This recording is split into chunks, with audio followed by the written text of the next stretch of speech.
And as they show up, they get in line, literally in line, waiting. One after another, the barracudas swim in and open their mouths. The little fish, which are called dentist fish, eat the stuff off the barracuda teeth, cleaning their teeth. And you thought your job was bad. Yes, there you go. Next time you come home and your wife says, honey, how was it today? You can say, not that bad. I didn't have to eat stuff off barracuda teeth, so things are looking up. Well, and the barracuda will not eat these fish. These fish only eat the stuff in barracuda teeth. If these fish aren't there, barracuda lose their teeth, and they're not quite so fearsome. How are you going to gum something to death? They have no pockets, they cannot carry concealed weapons, there's a problem. Therefore, they need these little fish, and these little fish need the barracuda. The question then, which one evolved first? And how long did it take the next one to evolve? Because it better been pretty soon. Or we would have had extinct barracuda or extinct dentist fish. We need them both at the same time. And they're not similar. So it's not like they evolved from the same branch. They are very dissimilar. You see, there are so many things we could talk about like this. It's rather like a Boeing 747 is made up of just over 2 million non-flying parts. It only flies if you got them all.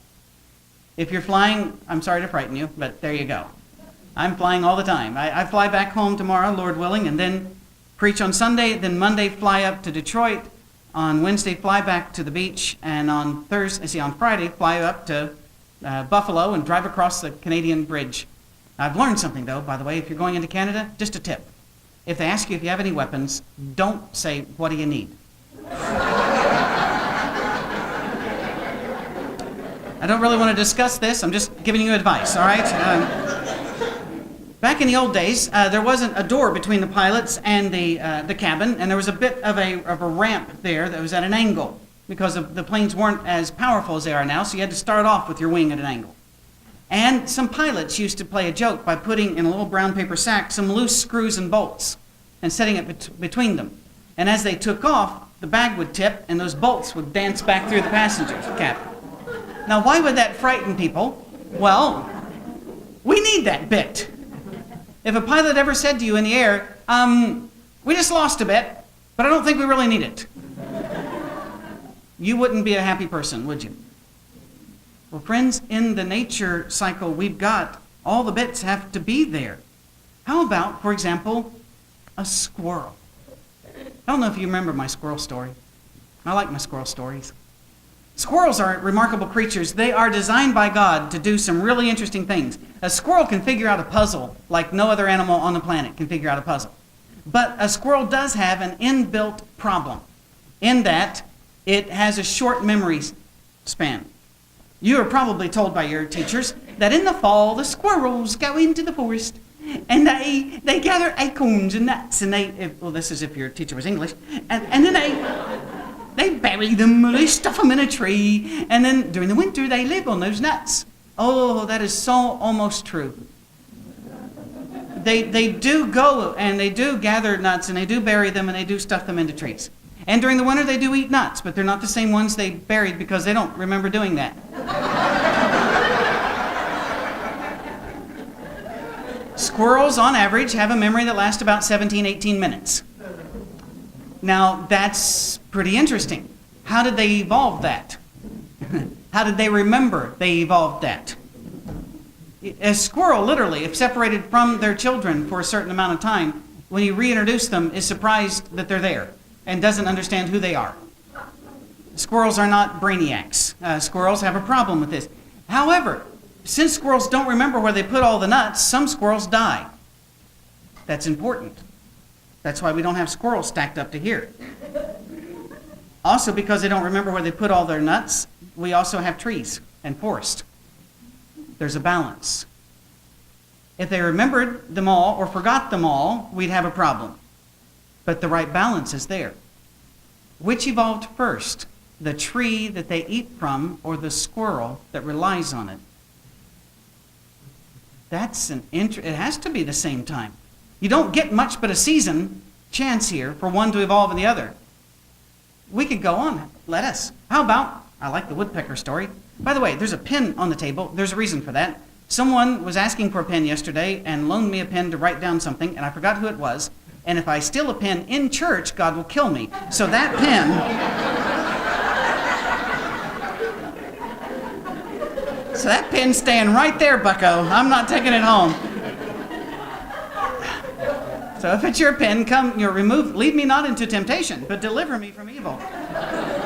What about a woodpecker? Let us spot the evolutionist a bit, shall we? In a race, when you know you're faster, you let the other person have a lead. We're going to let them have a lead. We're going to spot them a working universe with trees and insect life and birds.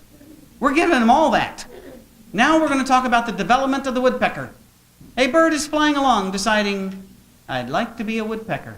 We're even giving them that. And so the bird says, I'm a bit hungry. I'm going to eat the bugs that are under the bark of that tree. It's a psychic bird. 3 years ago, the celebrity psychic hotline had to declare bankruptcy. Don't you think they should have seen it coming? Anyway, you're distracting me. This woodpecker says, I'm hungry. I would like to eat the bugs that are under the bark of the tree. So it flies to the tree, it lands on the side, and it falls off. Because woodpeckers have a spur that comes down here, allows them to anchor on the side of a tree. And he doesn't have that. And he's going, bummer. So he's flying around thinking spur-growing thoughts. We got about 35,000 years or so here, so he's going to be pretty hungry by the time they're done. But he eventually gets it. And he lands on the side of the tree going, this is cool. He pulls back and he goes, and he dies. He has just driven his beak through his brain. After all of this wait, we still have no woodpecker. We have a very surprised bird whose beak is facing backwards because woodpeckers have a little shock absorber built in between their beak and their skull.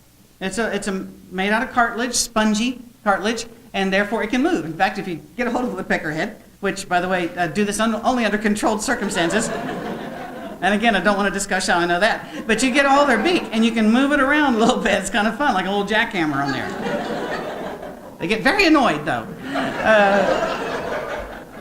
Yes, I am Mr. Nature. I enjoy this stuff. So, and I don't know what the woodpecker didn't say anything. So anyway, as the kids watch this, we're getting them kids now. Kids are going, bummer, look what happened to Dad. We got to think shock absorber thoughts now. And so they're doing that for about another 70,000 years. We're talking some hungry birds, people.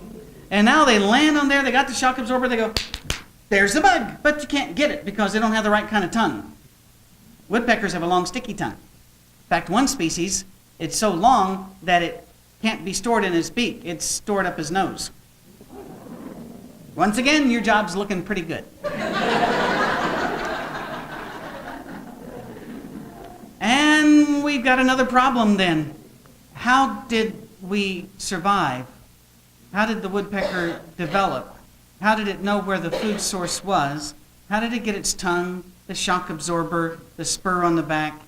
And how did we not have the balance between trees dying that we need dead, a certain number of trees need to go, and trees living, according to which one's being pecked on and which one isn't? Who designed the balance? That's what God is trying to show him right here. God sets up the balance. Look in chapter 39, verses 1 through 4. Do you know when the mountain goats give birth? Do you watch when the doe bears her fawn? Do you count the months till they bear? Do you know the time they give birth? They crouch down and bring forth their young. Their labor pains are ended. Their young thrive and grow strong in the wilds. They leave and do not return. You know, God has set the time for everything to give birth. We have a hard time understanding how this works. But God has arranged it. And his whole point to Job, which is not our point tonight because we're looking at a different subject, but his whole point to Job is, don't criticize me, God. Don't criticize God until you know more than he does about how to run a universe. And the evolutionist will come up to me and talk about the mistakes in the human body. I had one say, giving birth the way we do is barbaric. There should be a way of laying an egg or a zipper, he said. Oh, this is a full professor at a major university. And I looked at him and I said, ask any woman. And I know you need to ask one because you've not been a woman for years. So ask a woman if she is not closer to her child and more protective of her child and more loving of her child because of what she had to do to get the baby here. If all you had to do was take a pill and lay an egg the next day, you wouldn't be that closely bonded to that child. It is a protective device to be born as we're born. Now, once again, I don't know why God made the kiwi, a little bird, lay a 3-pound egg. Although I'm told in New Zealand you can hear the cry of the kiwi at night. And I believe it. I don't know why he did that, but guess what? We still have kiwis. It works. The eggshell is designed just right. If it was any thicker, they couldn't get out. If it was any thinner, it would break when it was laid. It's perfect. Absolutely perfect. It has the food source inside of it. Who thought that one up? And the old question of which came first, the chicken or the egg, is pretty a serious question. Why do some bear their egg inside and some put it outside? Why do some bury the egg, some sit on the egg, some leave the egg? In each instance, it is perfect for the life form. God designed it just like that. And then a little dig to Job about the young in verse 4. They leave and do not return. Oh. I get asked a lot to do empty nest seminars for people who've lost all their kids to college and married. But I also get asked to do seminars on boomerang kids that you thought you lost, but they came back. And they had to sell the pool table and get the bunk beds back in there. Our kids are not born with instinct. But in the wild, they're born with instinct. In the wild, they know how to avoid predators, store food, provide for food, find what is food, prepare for winter, choose a mate, get the time of mating down, know how to deliver their young, know how to take care of their young. Our babies are born knowing nothing. Now, some people say, no, babies are really smart. I know your baby was. But let us be honest for a moment, shall we? I can remember being in Scotland whenever my daughter was born, and the wee Scottish ladies would come around saying, oh, Patrick, you've got to be in there when the baby's born. That's the most beautiful thing in the world. They lied through their teeth. They were screaming and yelling, and my wife was doing some of that too. And it was terrible. And after all those hours of pain and torture, they hand you this little purple wrinkled thing and say, it looks like you.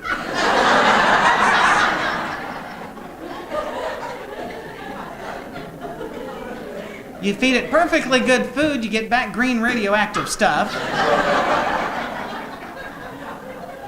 And it takes forever to train them so that they can survive on their own. We can talk about that, but it's more amazing to me that you don't have to do that with animals. We live between the ocean and the intercoastal waterway. My son, when we first moved down there, said, what about the dogs? They don't know how to swim. I said, yes, they do. He said, they've never been near water. I said, they don't have to be. They know how to swim. He said, do cats know how to swim? I said, they know how, but they don't appreciate the experience. So never do that again. When a whale gives birth, she knows to find another whale to help her. And they will put their bodies together and raise the young one up above the surface of the water to breathe. And then let it back down. And do that for, according to the species, between a few hours and a few days. And the baby whale then knows how to go up to breathe. My question to the evolutionist is, who taught it to do that? An evolutionist answer is silly. People say out of all the random things that they could have done, only those whales that lifted the baby up survived. That's stupid. And I'll tell you why. By the way, you can call stupid stupid. I know your mama said don't do that. But God said, the fool has said in his heart, there is no God. There are some stupid people.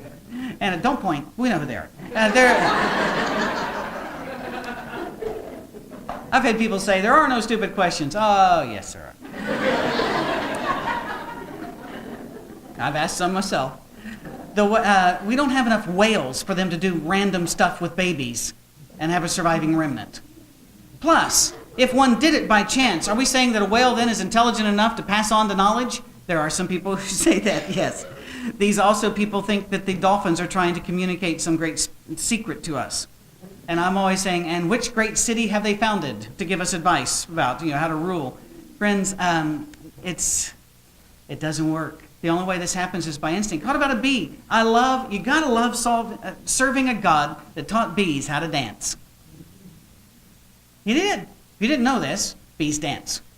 They know how to dance to show the other bees where the pollen is, how far away it is in relationship to the sun, how rich a supply it is, and how many should go. Who taught them that? Who taught them how to build their hives out of the most incredible design we can figure out, most storage space, most rigid, most safe? They're born knowing how. Evolution cannot deal with instinct. It can't understand it. It says, must be blind chance. Lucky us.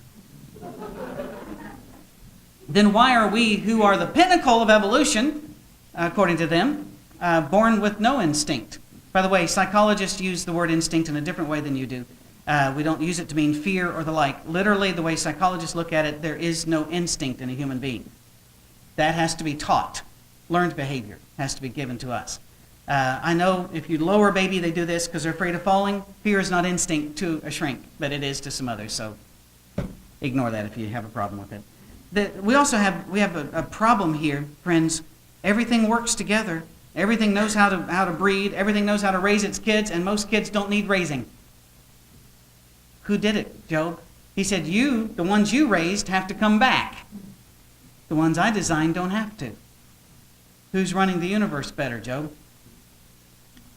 It's my job to train my kids to live without me. And people ask, why do we do this and that and the other? They're thinking, he's only 12, she's only 18. Because one of these days they're going to need to do it on their own. And they do it on their own. I talked to my daughter for about an hour and a half this afternoon. She had a bunch of things scheduled and looking at, and she said, I'm going to try this, I'm going to try this, I'm going to do this.